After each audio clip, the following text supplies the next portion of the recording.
So I want to introduce the idea of reverence, of what we're calling the sacred. Gene didn't usually talk about reverence. And as you know, he avoided spiritual language.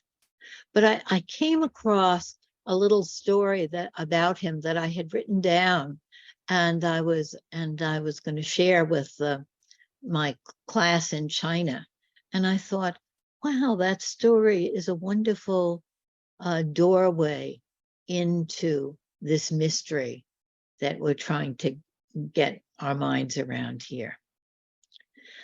The story, maybe we can all just take a breath and relax into the story. Like I'm telling you a story, which I am telling you a story. And you're just going to take in the story. And the story is not about therapy, but we're going to make the connection ourselves.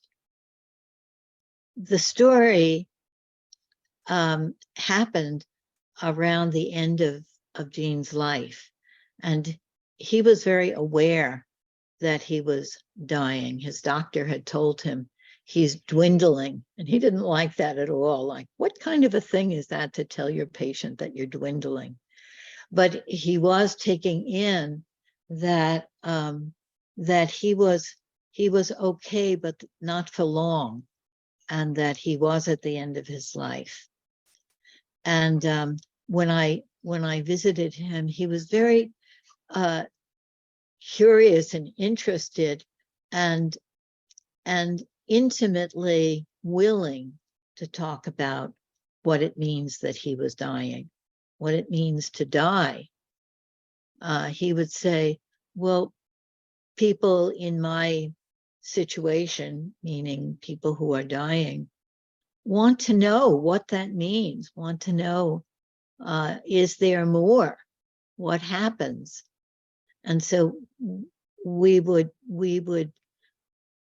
try to talk about that together.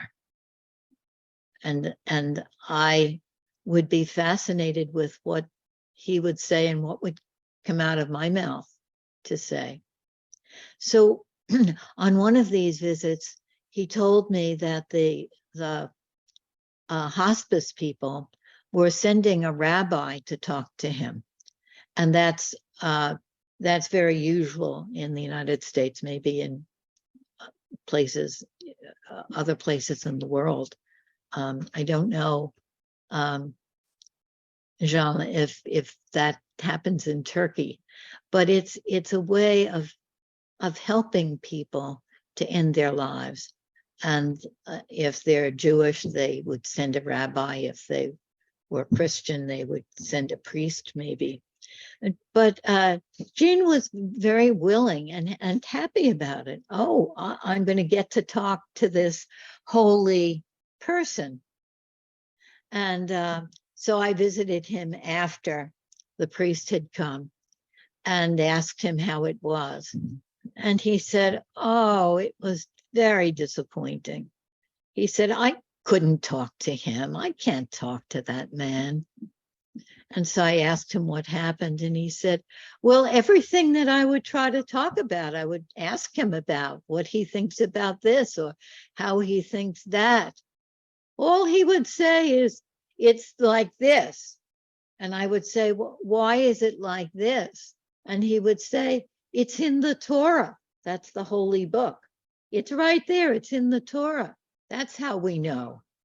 And he would say, but how do we understand that? And he would say, it's right there. And he would be annoyed that I was asking those questions. So, so he didn't know if he would have the man back, but he did decide to have him back one more time. So after that visit, I visited Gene and said, how was it with the rabbi? And his face lit up and he said, it was wonderful. It was good. I can talk to this man. I said, what happened? I was so confused. And he said, well, we didn't talk about religion, and we didn't talk about death, and we didn't talk about any of those things. He showed me in my yard this nest with little baby birds in it. And he was so happy to see the little baby birds. And we watched the birds together and felt what a miracle it is that the birds were learning to eat and learning to fly. And we just sat with each other watching the birds. And I said to myself, Jean is saying, I said to myself, he's the real thing, because he knows reverence. He knows that there is something sacred, that there's something very large, that there's something miraculous there. And it doesn't matter what he says about the Torah. It doesn't matter about his theory, because he knows this reverence.